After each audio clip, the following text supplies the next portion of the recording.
नमस्कार दोस्तों, स्वागत है आपका स्टडी फॉर सिविल सर्विसेज में। यदि स्टडी फॉर सिविल सर्विसेज के साथ में तो ये वाला टेलीग्राम जरूर ज्वाइन करके रखिए। यूट्यूब चैनल में हमारे साथ है तो भी ये वाला टेलीग्राम ज्वाइन करना बहुत ज्यादा जरूरी है। सारे नोटिफिकेशन, सारे अपडेट, सारे मोस्ट इंपोर्टेंट पिक्स, सारा रिवीजन सब कुछ यहाँ पे बताया जाता है। टेस्ट को ध्यान से अटेम्प्ट करिए और बताइए कितना स्कोर आपने किया है, कितने सही किए हैं टोटल क्वेश्चन में से। सभी लोग अपना अपना स्कोर जरूर कमेंट करिए। देखिए ये हमारा एससीएस डेली क्विज चैनल है, इसमें डेली क्विज होती है बिल्कुल फ्री में, इसको जरूर ज्वाइन कर लीजिएगा। ये हमारा इंस्टाग्राम का पेज है, इसको जरूर फॉलो कर लीजिएगा। Study for civil dot services करके अगर आप इंस्टाग्राम में सर्च करेंगे तो आपको मिल जाएगा। वीडियो के डिस्क्रिप्शन में इसकी लिंक दी हुई। इसमें आप स्टोरी सेक्शन जरूर देखते रहा करिए, प्लस इसमें हाईलाइट्स आते रहते हैं और प्लस पोस्ट आती रहती है, इनको जरूर फॉलो करते रहिए। नमस्कार दोस्तों, आप सभी का स्वागत है स्टडी फॉर एग्जाम में। दोस्तों, यह उत्तर प्रदेश लेखपाल के मैथ सीरीज का दूसरा वीडियो है। वीडियो को शुरू करने से पहले मैं आपको बताना चाहता हूँ, हमारे कई पेड ग्रुप चलते हैं। अगर आप इनको लेना चाहते हैं तो इन दोनों नंबर पर कॉल कर जानकारी प्राप्त कर सकते हैं। आइए देखते हैं पहला प्रश्न लो।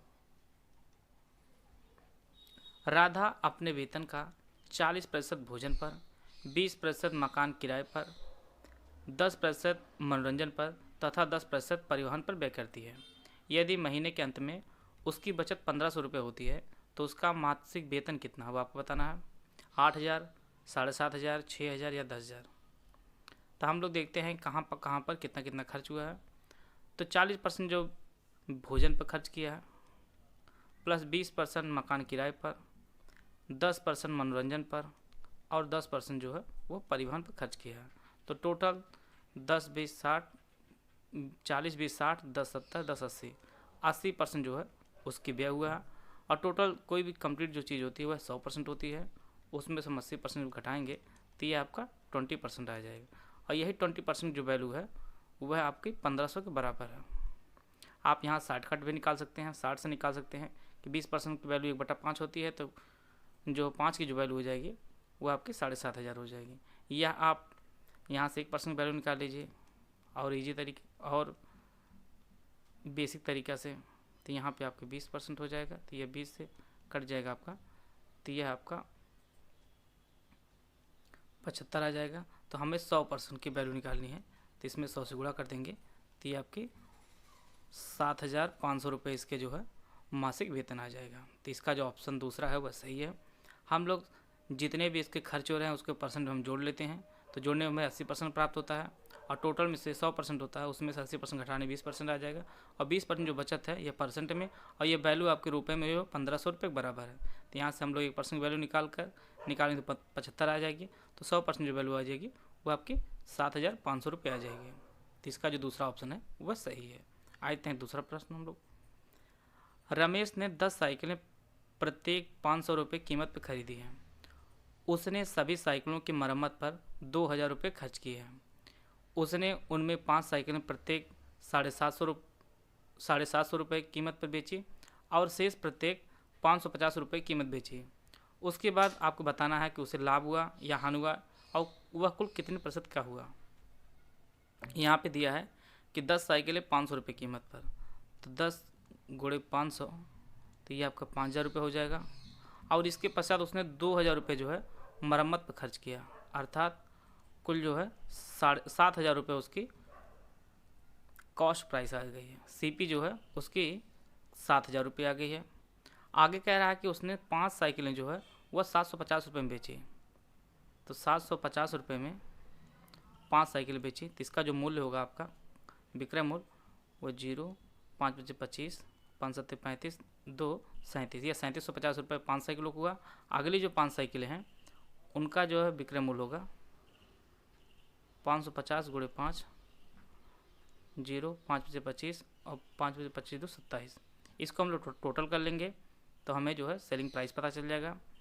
7 × 14 = 15 और 2 × 3 = 5 = 6।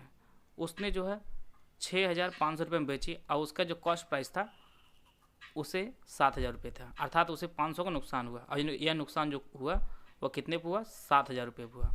तो हानि प्रतिशत बराबर, उसे हानि हुई है, हानि प्रतिशत बराबर 500 बटे 7000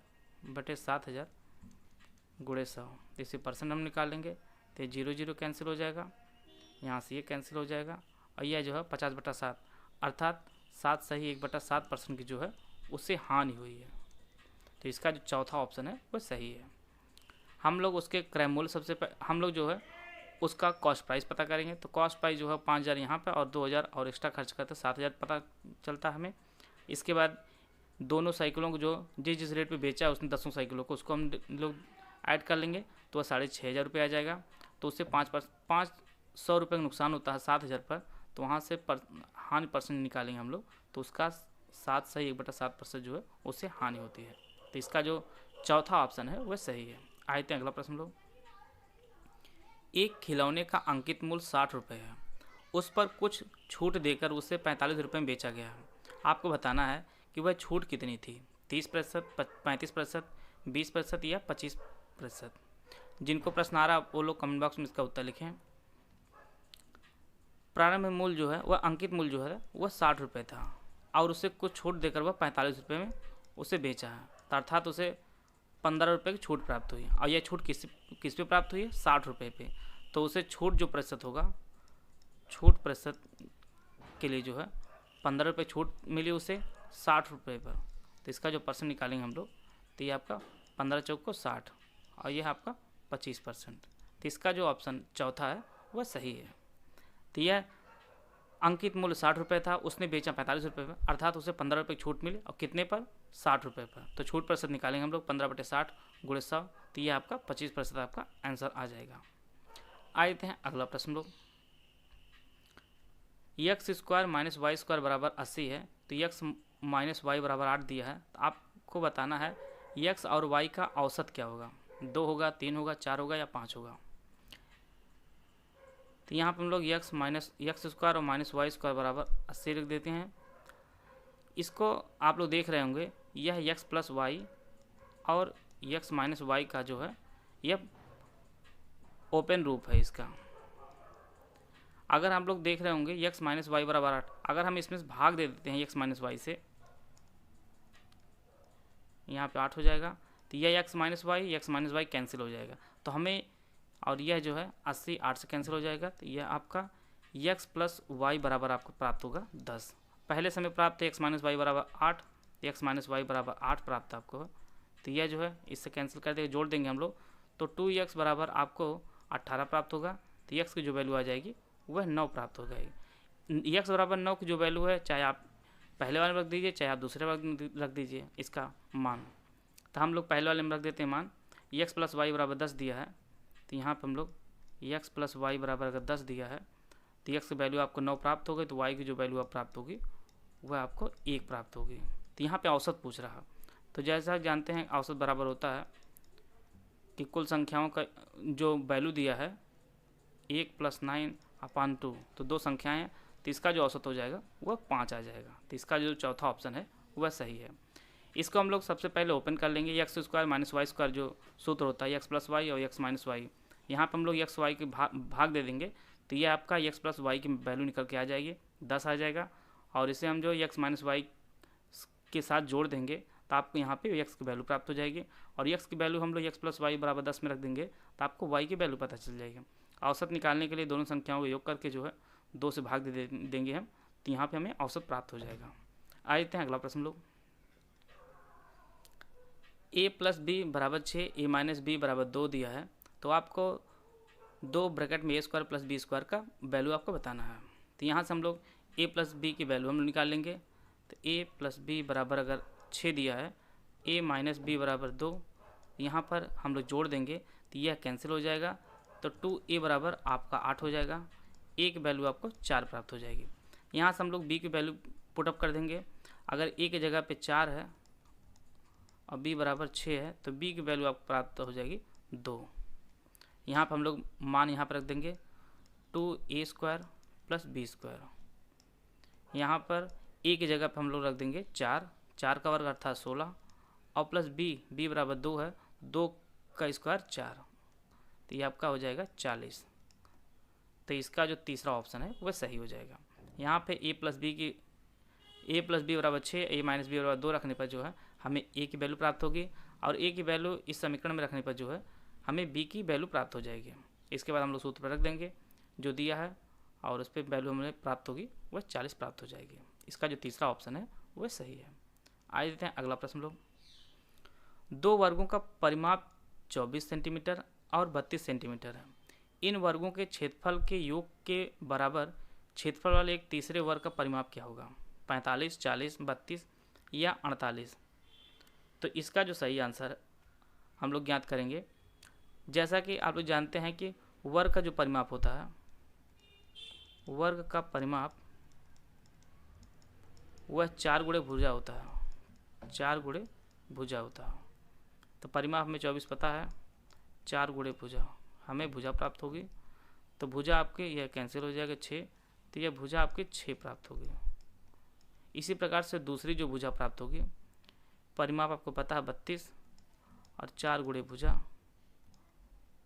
4 गुणे भुजा, तो भुजा आपको प्राप्त होगी 8, भुजा आपको प्राप्त होगी। यहाँ पे दोनों के क्षेत्रफल को योग के बराबर तीसरे के वर्ग के बराबर है। तो यहाँ पे जो जैसा कि आप जानते हैं कि वर्ग का जो क्षेत्रफल होता है, वर्ग का क्षेत्रफल वह भुजा का वर्ग होता है, भुजा का वर्ग होता है। तो यहाँ पे भुजा जो है दोनों का योग के बराबर का क्षेत्रफल, अर्थात दोनों के वर्ग, पहले एक वर्ग का जो भुजा है वो 8 है, 8 का वर्ग, और प्लस दूसरे वर्ग की जो भुजा है वो 6। तो यहाँ पर हम लोग योग करेंगे तो ये आपका 64 हो जाएगा और ये आपका 36 हो जाएगा। तो टोटल 100 वर्ग सेंटीमीटर जो है तीसरे का क्षेत्रफल होगा, अर्थात तीसरे वर्ग का क्षेत्रफल जो होगा वह 100 सेंटीमीटर होगा। हम लोग यहाँ से उसके भुजा प्राप्त करेंगे, तो भुजा बराबर हो जाएगा आपका √100, अर्थात 10 सेंटीमीटर जो है वह तीसरे वर्ग की भुजा प्राप्त होगी। तो उसका परिमाप हम लोग ज्ञात करेंगे।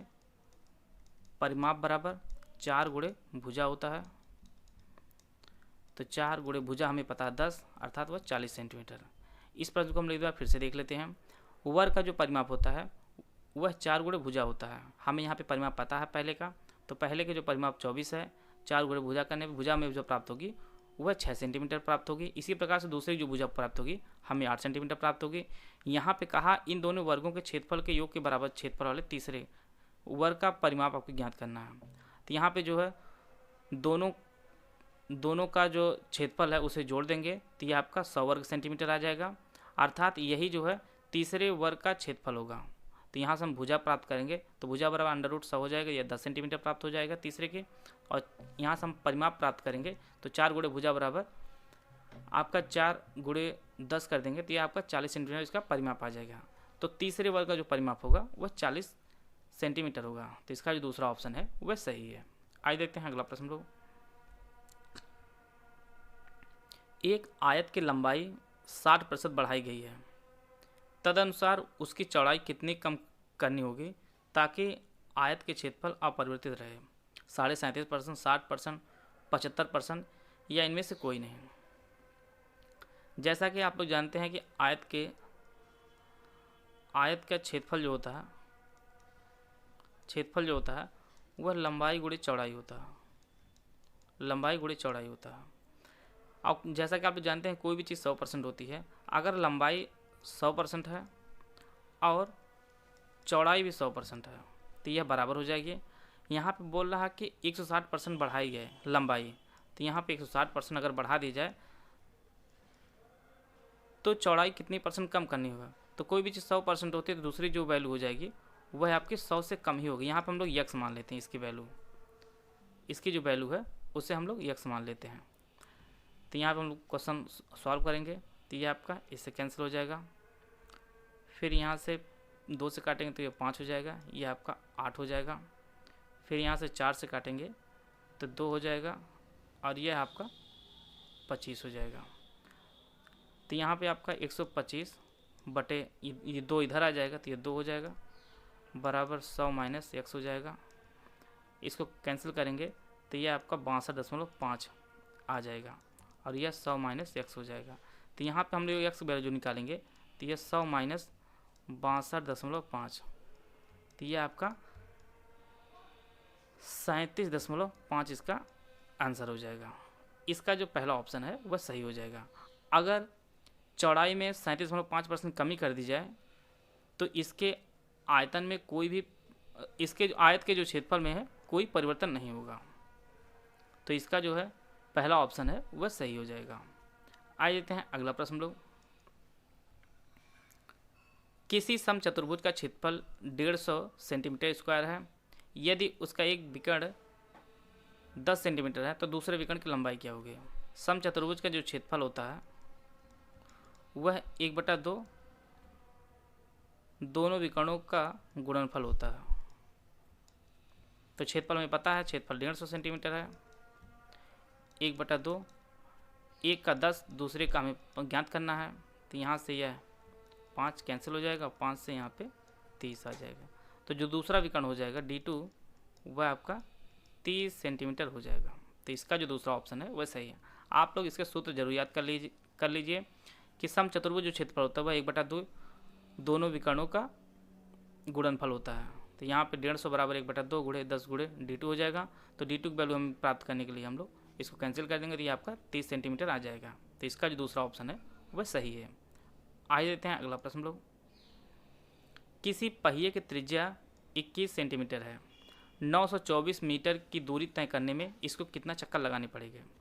तो जैसा कि आप लोग जानते हैं कि वृत्त की जो परिधि होती है,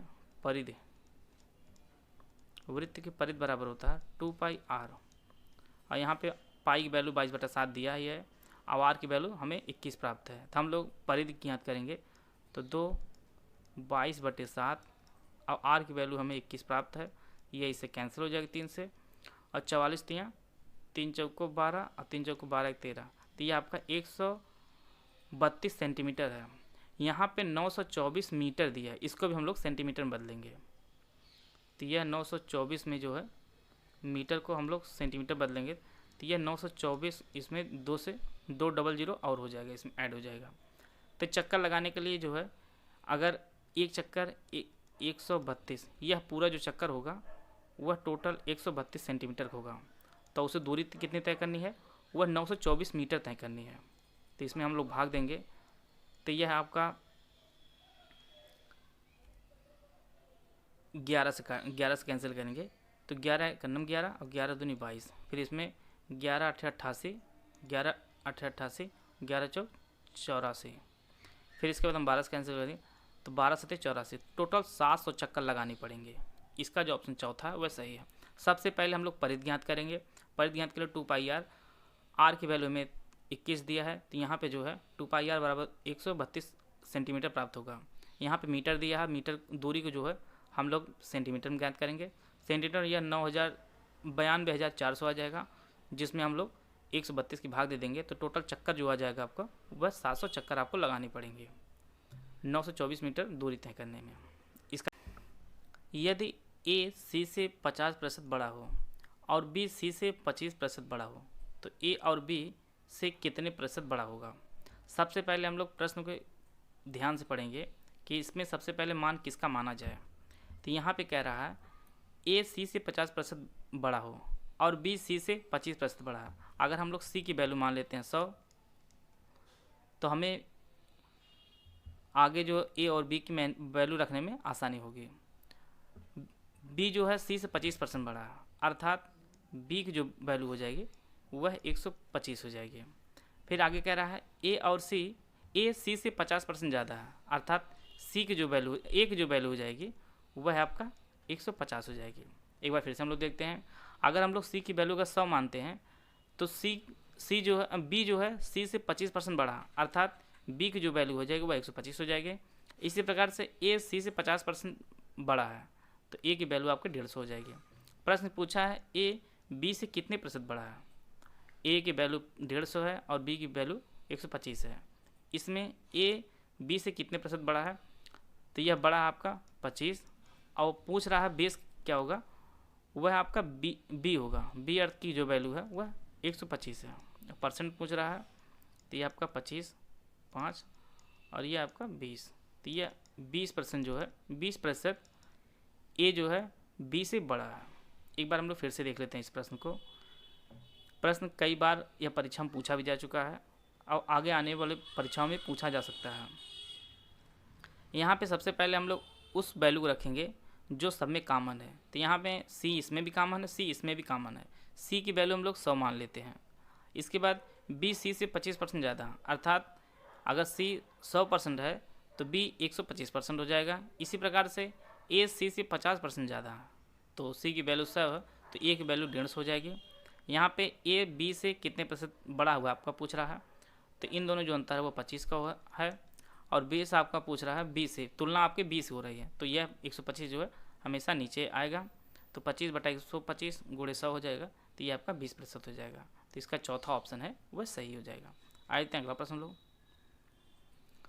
उस व्यक्ति को 20% वेतन वृद्धि प्राप्त होने पर उसका वेतन 24,000 रुपये हो गया है, तो आपको बताना है कि उसका पूर्व वेतन कितना था, 20,000, 21,000, 16,000 या 18,000। जैसा कि आप लोग जानते हैं कोई भी चीज़ जो है 100% होती है, यहाँ पे कह रहा है उसके वेतन में 20% वृद्धि हुई, अर्थात 120% हो जाएगा, और यह 120% जो वैल्यू है वह आपके 24,000 के बराबर है। तो हमें ज्ञात करना कितना, हमें ज्ञात करना 100%, तो हम लोग यहाँ से 1% की वैल्यू निकाल लेंगे, तो ये आपका 24,000 हो जाएगा बटे 120 हो जाएगा, तो ये कैंसिल हो जाएगा, और 12 दूनी 24, तो ये आपका 200 के बराबर हो जाएगा 1% की वैल्यू। तो हमें 100% निकालना है, तो 100% बराबर हो जाएगा 200 गुणे 100, तो ये आपका 20,000 इसका आ जाएगा। तो इसका जो ऑप्शन ए है वह सही है। यहाँ पे 120% जो वैल्यू है वह 24,000 रुपये के बराबर है, हम लोग 1% वैल्यू निकालेंगे तो यह 200 रुपये का आ जाएगा, और 100% जो वैल्यू निकालेंगे ये आपका 20,000 रुपये आ जाएगा। उसका जो पूर्व वेतन था वह 20,000 था। इसका जो ऑप्शन ए है वह सही है। आइए देखते हैं अगला प्रश्न हम लोग। किसी संख्या का 1/5 उसी संख्या के 1/7 से 10 अधिक है, तो आपको वह संख्या बतानी है, 125, 150, 175 या 200 वह संख्या है। हम लोग वह संख्या मान लेते हैं यक्स है, तो यक्स का 1/5 उस संख्या के 1/7 से जो है 10 अधिक है, अर्थात इन दोनों जो अंतर है वह 10 के बराबर है। तो हम लोग x/5 माइनस 1/7 बराबर वो 10 हो जाएगा, तो यहाँ पे यह गुणा हो जाएगा, तो 7x माइनस 5x बराबर आपका 35 हो जाएगा, बराबर 10 हो जाएगा। यह 2x बराबर 2x/35 बराबर 10, यह कैंसिल हो जाएगा, यह 5 हो जाएगा, तो x जो वैल्यू आ जाएगी वो आपकी 175 आ जाएगी। तो इसका जो तीसरा ऑप्शन है वह सही है, अर्थात 1/5 और 1/7 का जो अंतर है वह 10 के बराबर होगा। तो हम लोग x की वैल्यू निकाल लेंगे, तो x जो वैल्यू आ जाएगी वो आपका 175 आ जाएगी। इसका जो तीसरा ऑप्शन है वह सही है। आइए अगला प्रश्न लोग। यहाँ पे हिंदू, सिख और मुस्लिम का जो है वह ग्राफ बना हुआ है। पहला प्रश्न आपका 2004 में हिंदू और सिख आबादी के बीच अनुपात कितना था। यहाँ पे 2004 के बारे में पूछ रहा है। 2004 में हिंदू और सिख, हिंदू के जो है वह आपका ये है, और सिख के जो है वह आपका ये है। तो यह हिंदू जो है 30 दिया है, 30 भाग, और सिख का जो है वह 45 है। तो जब अनुपात निकालेंगे तो 15 से हम कैंसिल कर दें, 2:3, तो इसका जो ऑप्शन तीसरा है वह सही हो जाएगा। हिंदू और सिख आबादी जो अनुपात होगा वह 2:3 हो जाएगा। आ जाते हैं अगला प्रश्न लोग। यदि 2004 में राज्य की कुल आबादी 5 लाख थी, तो उस वर्ष हिंदू और मुस्लिम की आबादी कितनी थी वो आपको बताना। 2004 में कुल आबादी, तो यहाँ पे 30 और 45, 75 और 25, 100 भाग की जो वैल्यू है वह आपका 5 लाख के बराबर है, 5 लाख के बराबर है। तो यहाँ पे पूछ रहा है आपके हिंदू और मुस्लिम आबादी, हिंदू और मुस्लिम कितनी है, ये आपका 25 है, और हिंदू जो है 30 और 25, हमें 55 भाग की वैल्यू प्राप्त करनी है। तो हम लोग 55 भाग की जो वैल्यू प्राप्त करेंगे वो 5 लाख बटे 100 गुणे 55 कर देंगे, तो ये हमें प्राप्त हो जाएगा हिंदू और मुस्लिम आबादी। तो ये आपका 0 कैंसिल हो जाएगा, और यह 00, 5 बचे 25, 5 बचे 25 2 27। तो यह है आपका, यह आपका 2,75,000 जो है आपका उत्तर हो जाएगा हिंदू और मुस्लिम आबादी 2004 में। इसका जो दूसरा ऑप्शन है वह सही हो जाएगा। इसी प्रकार से अगला प्रश्न है 2005 में राज्य की कुल आबादी 5 मिलियन थी, तो हिंदुओं की आबादी कितनी है, यह 2005 पूछ रहा है। इसमें जैसा कि आप लोग देख रहे होंगे कि यह आपका 10 है और 55, 65 और 65, 35, 100। इसमें भी जो है 100 भाग की जो वैल्यू है वह आपका 5 मिलियन है। ठीक, यहाँ पे आपको हिंदू की आबादी ज्ञात करनी है।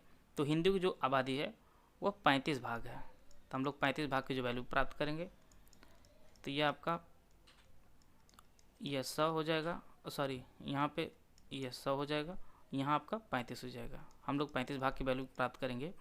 यह 0 0 कैंसिल हो जाएगा, यह 3 0 पीछे, 5 बजे 25 और 5 3 15 2 17, यह आपका 1,75,000 आ जाएगा। तो इसका चौथा ऑप्शन है वह सही हो जाएगा।